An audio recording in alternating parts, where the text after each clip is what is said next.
ఆంధ్రప్రదేశ్ ప్రజలందరికీ కూడా నా నమస్కారాలు. ఈరోజు చాలా దినమైన రోజు. ఎందుకంటే ఒక పేదవాడు 3 పూట్ల భోంచేయాలి, పేదవాడు లక్షాధికారి కావాలని తపన పడిన జగన్మోహన్ రెడ్డి మీద ఈరోజు రాయి ఇసరం అదేమన్నా కంట మీద కానీ పడి ఉంటే ఎంత డేంజర్ చెప్పండి. అంటే ఒక మనిషిని ఇలా కూడా చేస్తారా?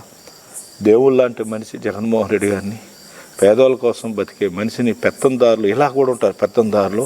కానీ వాడు ఎంత స్పెషలిస్ట్ చంద్రబాబు నాయుడు టీము ఈరోజు ట్రైనింగ్ ఇచ్చి జగన్మోహన్ రెడ్డిని అంత వెహికల్ అంత దూరం వస్తాడు ఎలా నెక్స్ట్ డేట్లు ఈరోజు ట్రైనింగ్ తీసుకొని ఎంత దూరం ఉన్నా కూడా అటాక్ చేస్తారు.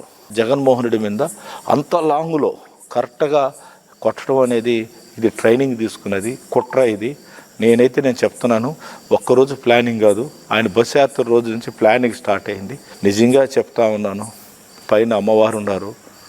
మీరు చేసిన అటువంటి తప్పులు మీ కుటుంబాలు తగులుతాయి. చంద్రబాబు నాయుడు గారు గుర్తుపెట్టుకో, ఇంకా నువ్వు మారవు. నీకు రామారావు నిన్ను పోటు బరవటం, ఎంతోమందిని పట్టున పెట్టుకున్నావు. జగన్మోహన్ రెడ్డి కూడా అలా పట్టున పెట్టుకోవాలంటే మేమందరం కూడా ఉన్నాం. ఈరోజు నువ్వేదో చేసి అలా ప్లాన్ చేసినావు, ఇది పద్ధతి కాదు. ఇస్తూనే ఉన్నాడు జగన్మోహన్, చెప్తానే ఉన్నాడు పెత్తందారులు ఇద్దామని ప్రూఫ్ చేశారు. కన్ను పోయింటే ఏంటండి, ఇక్కడ తగిలింది కాదు సరిపోయింది. ఒక్కరు కంటి లోపల పోయింటే కన్ను ఏం కావాలి అంటే ఏం చేయాలనుకున్నారు? మనిషిని సంపాలని చూశారు, అది ఇక్కడ పడింది.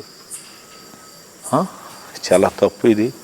ఇటువంటి చర్యలు మేము సీరియస్ తీసుకుంటున్నాం. మర్యాద ఉండదు మీ అందరికి కూడా. ఇటువంటి చేయాలంటే ఒక్కరోజు కూడా మీరు రోడ్లో తిరగలేరు. ఒక్కరోజు కూడా తెలుగుదేశంలో ఒక్కడు కూడా రోడ్లో తిరగలేరు. కబడ్దారు, మర్యాదకి వార్నింగ్ ఇస్తున్నాం. నీకు నీ బ్యాచ్కి అంతా కూడా నువ్వు అరికట్టలేకపోతే యుద్ధం దిగినప్పుడు ధర్మ యుద్ధం చేద్దాం. నువ్వు ఓట్లు అడుగు, మేము ఓట్లు అడుగుతాం. ఎవరికి ప్రజల సైడ్ ఉంటారో వాళ్ళే గెలిపిస్తారు. ఇదేంది ఇది ముష్టి యుద్ధమా? ఇదేంది ఇది? మనుషుల్ని చంపేసి గెలవాలంటారా? ఈరోజు పథకాలు తీసుకున్న వాళ్ళంతా జగన్మోహన్ రెడ్డి రూపంలో ఉండే మనుషులే. అంత ఈజీ కాదు. జగన్మోహన్ రెడ్డి గారికి ప్రజలందరూ ఆశీర్వాదం ఉన్న రోజులు ఆ భగవంతుడు ప్రజలే కాపాడతారని తెలియజేస్తున్నాను. ఇటువంటి చర్యల్ని మేము తీవ్రంగా ఖండిస్తున్నాం.